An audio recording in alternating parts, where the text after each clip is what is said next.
This report includes graphic content. Viewer discretion is advised. On Tuesday, this was a neighborhood in Port-au-Prince with apartment buildings. Now, it's the worst devastation I've ever seen.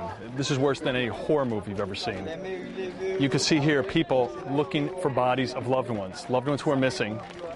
And as we were just walking past, we see bodies that are under the rocks that are obviously lifeless. But what is horrifying is on the other side of the street. They've tried their best to give people killed some respect by putting sheets on top of their bodies. But this street is covered with people who died in the earthquake, and there's been nobody here to recover the bodies. Perhaps, though, the most worrisome thing, and the thing that concerns me the most, and the thing that's upsetting the most, is what's happening back here. And it's the search for possible survivors. There's not one rescue worker here, not one emergency worker, and most importantly, no equipment. People are digging by hand. One man says he heard noises, but there's no way to lift up these heavy rocks. There's no way to lift up this heavy concrete if there's someone who's trapped, who's alive. What's so scary and horrifying as we walk down the street is seeing children who walk by these bodies and look so frightened when they see the bodies. And one thing rescue workers here are telling us, and the rescue workers are the civilians, like we said, but they're looking for the flies and the insects. You see the children as they're walking by, and they're walking fast, their mother's shielding them, but they're looking anyway.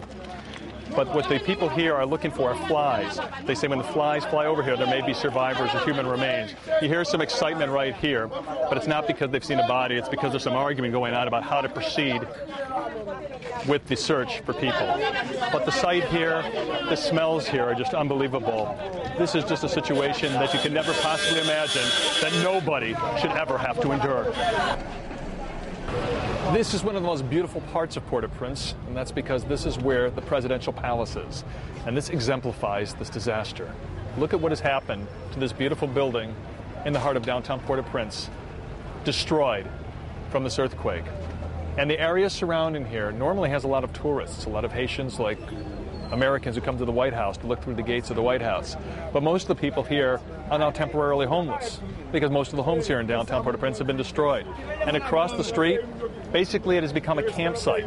Not only are people here because they no longer have homes, but people are very scared about the aftershocks and afraid if they do go in a structure that has just been damaged, that it can be destroyed.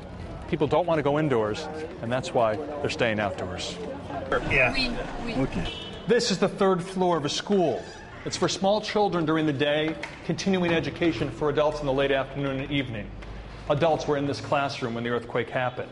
You can see by just looking at the chairs and the handbags and the books how quickly people had to escape.